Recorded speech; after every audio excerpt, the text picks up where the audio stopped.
President Biden ordered an airstrike after U.S. troops were injured in a drone attack in Iraq, the latest threat to American forces in the region.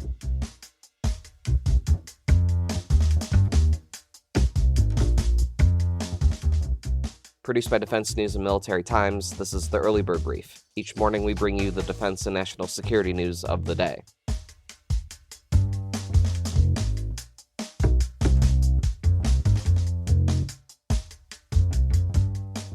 And a stealth bomber will make its return to the Tournament of Roses after a hiatus over safety inspections. What does it all mean for our defense and security? You'll find out. I'm your host, Simone Perez. Today is Wednesday, December 27th, 2023.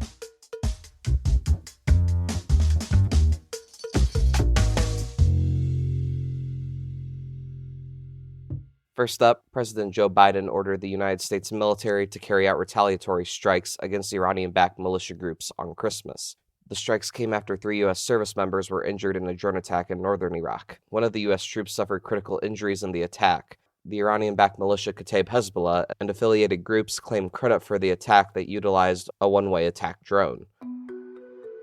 Here's why it matters. The attack on U.S. troops in Iraq was the latest in an ongoing threat against American forces in the region. Iranian-backed militias have carried out more than 100 attacks on U.S. bases in Iraq and Syria since the start of the Israel-Hamas war more than 2 months ago. White House National Security Advisor Jake Sullivan alerted Biden shortly after the attack happened on Monday. The president ordered the Pentagon and his top national security aides to prepare response options to the attack on an air base in Erbil used by American troops.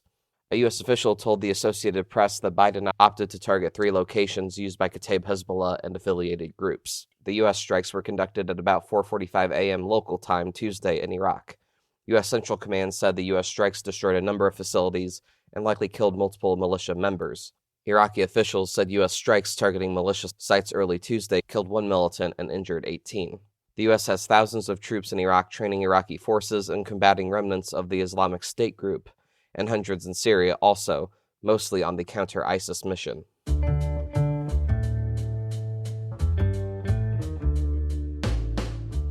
Another important story, thousands of U.S. troops remain deployed in response to the Ukraine war, and there's little indication of change heading into the new year. The Defense Department activated roughly 20,000 troops in Europe to support NATO as Russia invaded Ukraine in 2022. Deployed personnel include those from brigade combat teams in Romania and Poland. A Pentagon spokesman told Military Times there were also plans to increase the Navy's presence in Rota, Spain.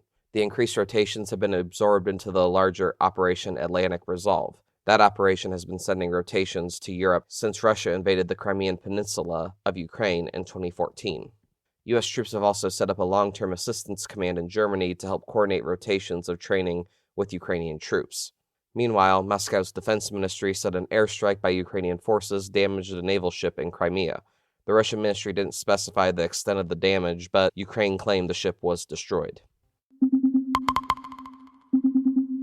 Also on your radar today, the B-2 Spirit stealth bomber is set to return to the skies of Pasadena, California on New Year's Day.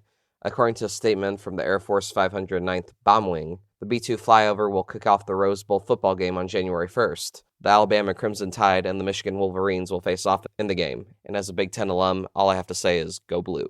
Anyways, the stealth bomber was absent from California's skies earlier this year. A pair of B-1B Lancers from Dyess Air Force Base, Texas, flew over the events instead. That flyover followed an incident in December 2022 at Whiteman Air Force Base, when a B-2 malfunctioned in flight and made an emergency landing. That caused the entire nuclear bomber fleet to stand down for a safety check. That check ended in May. And now here's some other stories that we're hearing chirps about. The Washington Post reported a U.S. drone strike earlier this month killed a senior Somali militant accused of masterminding a 2020 attack on a military base in Kenya that killed 3 Americans. France completed the withdrawal of its troops from Niger after the country's new junta asked them to leave. London police said a second suspect was arrested in the alleged theft of work by the elusive street artist Banksy. The art showed 3 military drones on a stop sign. And in case you missed it, President Joe Biden officially signed the fiscal year 2024 National Defense Authorization Act. And on this day in history, in 1968, the military aviators and astronauts with Apollo 8, the first manned mission to the moon, returned safely to Earth after a historic journey.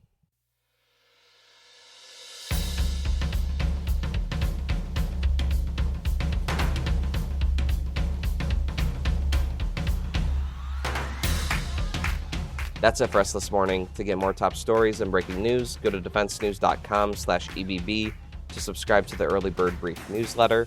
Please give us a like, rating, and a comment wherever you get your podcasts, and be sure to follow us on social media at @defense_news and @Military Times. The Early Bird Brief is hosted and produced by me, Zimone Z. Perez. Today's episode featured stories by the Associated Press, Megan Myers, and Jonathan Lehrfeld. Our editor-in-chief is Mike Roos. Have a great day.